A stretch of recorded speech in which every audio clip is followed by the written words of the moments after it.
સુરેન્દ્રનગરમાં મફતિયાપરા વિસ્તારમાં સ્માર્ટ મીટરને લઈ વિરોધ. પીજીવીસીએલની કામગીરી સામે સ્થાનિકોએ કર્યો વિરોધ. મહિલાઓએ પીજીવીસીએલ કર્મીઓ સાથે બોલાચાલી કરી. બળજબરીથી મીટર ફિટ કર્યાનો આરોપ. સોમનાથના ધારાસભ્ય વિમલ ચુડાસમાની અટકાયત અને ફરિયાદ સામે કોળી સમાજમાં રોષ. વેરાવળ નાયબ કલેક્ટર કચેરી ખાતે આવેદનપત્ર આપ્યું. વિમલ ચુડાસમા સામે થયેલી ફરિયાદ પાછી ખેંચવાની માંગ. ખંભાળિયાના સલાયા ગેટ વિસ્તારમાં છલકાયા ગટરના ગંદા પાણી. તંત્રની બેદરકારીથી ઘરમાં ઘૂસ્યા ગટરના પાણી. અનેક વખત રજૂઆત કરવા છતાં નગરપાલિકા તંત્ર નિંદ્રાધીન હોવાના આરોપ. તંત્ર સામે સ્થાનિકોમાં રોષ. રાજકોટમાં ઉનાળાની આકરી ગરમી વચ્ચે પાણીનો કકળાટ. પાણી કાપને લઈને વોર્ડ નંબર 3માં મહિલાઓમાં ભારે રોષ. મહિલાઓએ કર્યો માટલા ફોડ વિરોધ. હાથમાં થાળી અને વેલણ વગાડી તંત્ર સામે વ્યક્ત કર્યો આક્રોશ.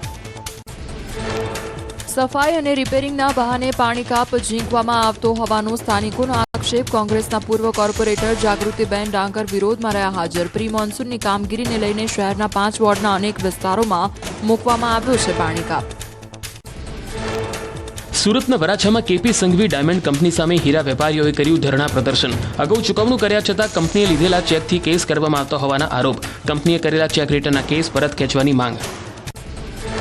કંપનીને સિક્યુરિટી પેટે આપેલા ચેક રિટર્ન કરાવ્યાનો હીરા વેપારીઓનો આરોપ. વેપારીઓને વગર વાંકે જેલમાં જવાનો વારો આવ્યો હોવાનો આરોપ. વેપારીઓના આરોપ પર કંપનીએ આપ્યા જવાબ. પૈસા ન આપવા પડે તે માટે વિરોધ થઈ રહ્યો હોવાનો પ્રત્યાક્ષેપ.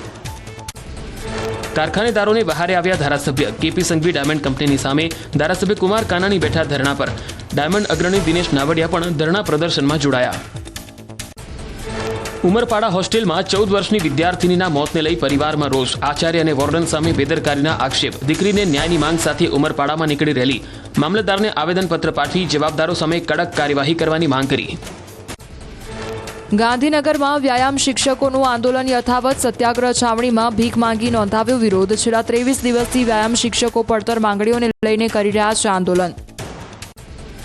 મોરબી જિલ્લામાં ફાયર સેફટી ન લગાવનાર વિરુદ્ધ શાળા સામે તંત્રની લાલાંક. 17 શાળા સંચાલકોને રૂબરૂ બોલાવી શિક્ષણ અધિકારી આપી ચેતવણી. 6 ગ્રાન્ટેડ અને 11 સ્વનિર્ભર શાળાઓમાં નથી ફાયર સેફટી.